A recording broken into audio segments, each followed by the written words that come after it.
My name is Jonna, and I live in the north of Sweden.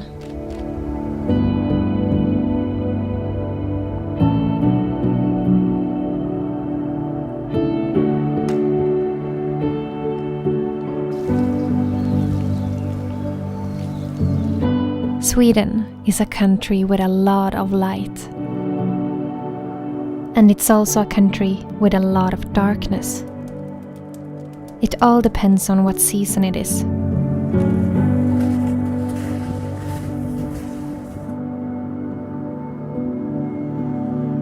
Just like many other countries in the Northern Hemisphere, there is a strong contrast in the light conditions between summer and winter. In the winter, it's dark almost all the time. And in the summer, it's light all the time. During the summer, in the very north of Sweden, the sun never sets between the end of May until the middle of July. So you can see the sun 24 hours a day, and that is called the midnight sun.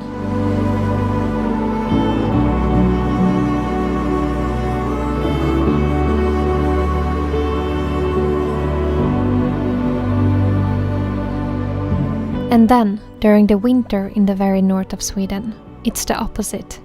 For a couple of weeks, the sun never rises above the horizon, which means that there is no sunlight for about a month.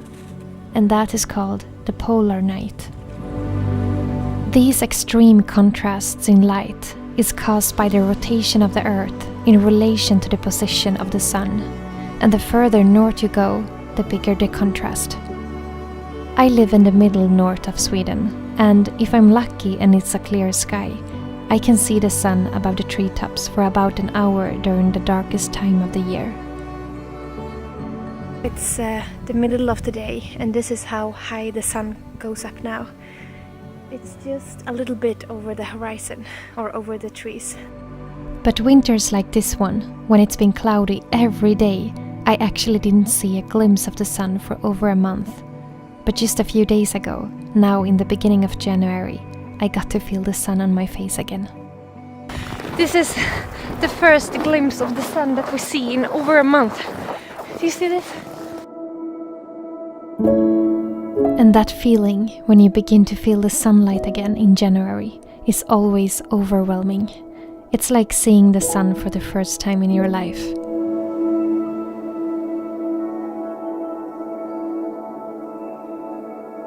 Even if it can be hard sometimes with these kinds of light conditions, I really love it and I would never want to change it.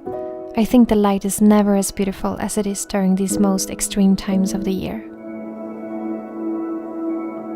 When it's summer, I usually change my rhythm and stay up all nights and then sleep in the forenoon instead. The light is so beautiful in the middle of the night, and as a filmmaker and photographer, it's like a dream to be out and capture the beauty of the bright nights of June.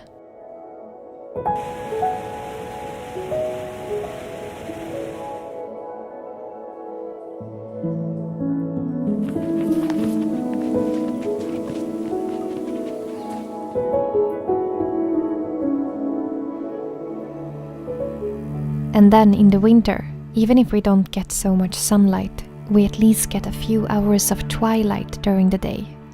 And that light is the most beautiful kind of daylight that I know. It's like experiencing a long sunrise without a sun.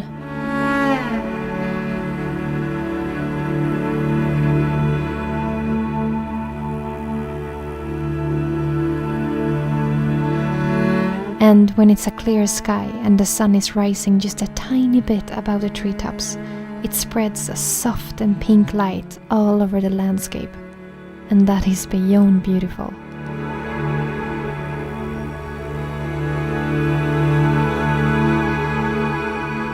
Around 3 in the day, it's already getting dark, and it makes the evenings feel never-ending.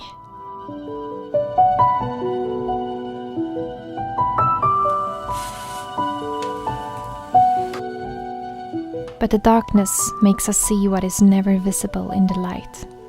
Because actually, we do get sunlight from thousands of suns far, far away.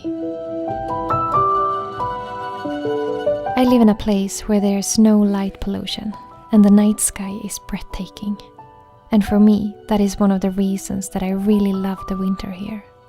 And now and then, the sun sends us a greeting in the darkness. Particles from storms on the surface of the sun comes traveling towards the earth, colliding with our magnetic field and creating the aurora borealis, the northern lights that dances in the sky. I can never find the right words to describe how much I love to stand under the northern lights on a cold and dark winter night. I can take the darkness any day as long as I get to see the stars and the northern lights. It makes it all worth it. But even though there is so much beauty to find in these special kinds of light conditions that we have here in the north, I would lie if I said that it's always easy to live and adapt to them, because it's not. Well, the summer is easy. I don't think you can have too much light. The only thing that people often ask me is if it's harder to sleep when it's light all night. And for me personally, if I want to sleep during the night, I have no problem with that. And for those who do feel like it's a problem, it's easily fixed with some thick and dark curtains. But the winter and the darkness is definitely much more challenging. And I can only speak from my own experience now. The lack of sunlight makes me more tired, and during the darkest and coldest months, between November and March, I sometimes struggle to keep the energy up. It's harder to get up in the morning when it's dark outside. Our body naturally want to wake up with the sun. And in the afternoon, I often get confused with the time, since the darkness makes it feel like it's much later than it actually is. And the lack of daylight makes me struggle more as a filmmaker, since I only have 1 hour of good light to film in a day, compared to the 24-hour of good light in the summer. So the darkness, combined with the cold, make things a bit more challenging, and I know I'm not the only one struggling to keep up the energy during this time of the year.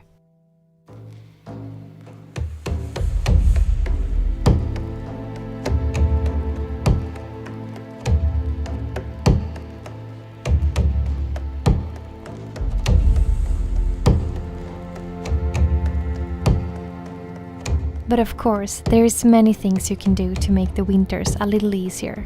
I want to mention a few things that helps me adapt better to the lack of sunlight.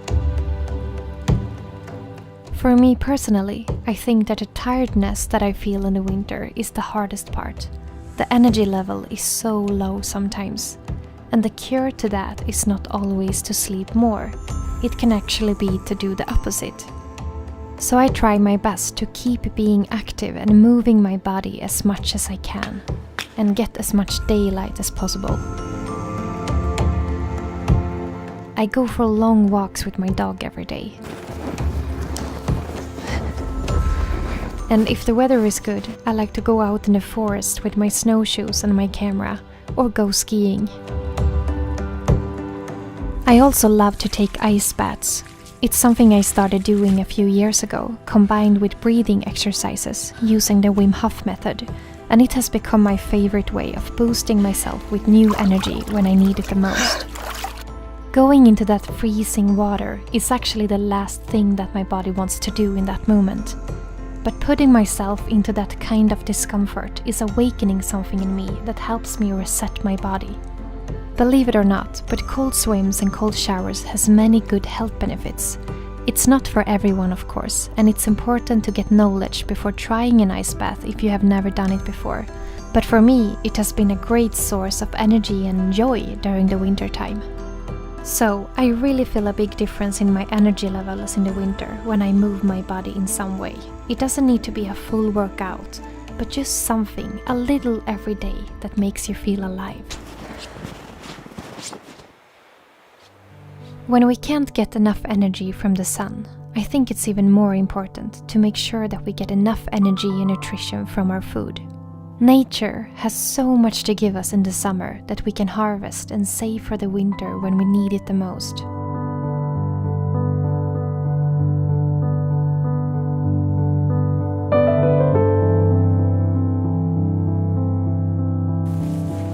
Here in the north we have plenty of berries in the forest, so I like to pick tons of blueberries and lingonberries and put in the freezer so that we can eat berries and drink juice from berries every single day during the whole winter.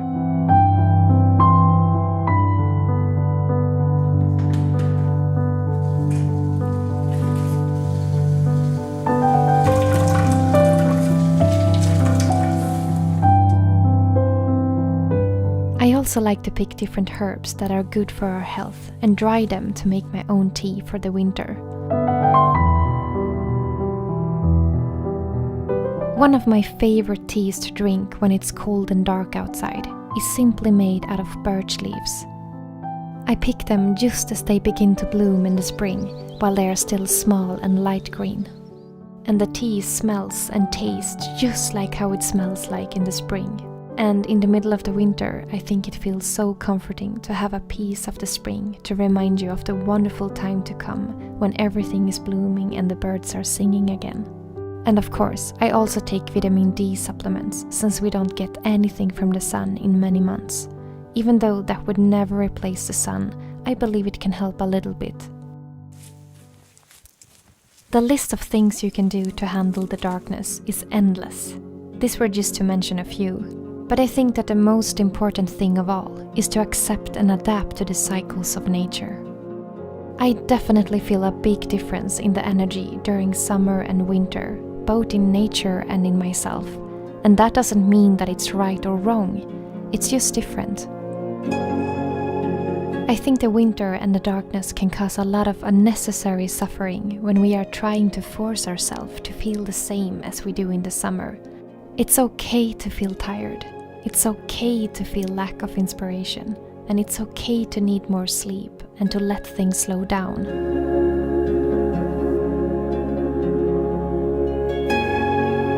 A flower would never force itself to bloom in the cold winter. So why would we? This way of thinking changed my way of dealing with the different seasons. I love the winters just as much as I love the summers. They both have their own benefits and challenges. And I think it gets much easier when we let go and accept what we feel instead of fighting it, and accept the cycles in nature and the cycles in ourselves and learn to live with it, like a dance.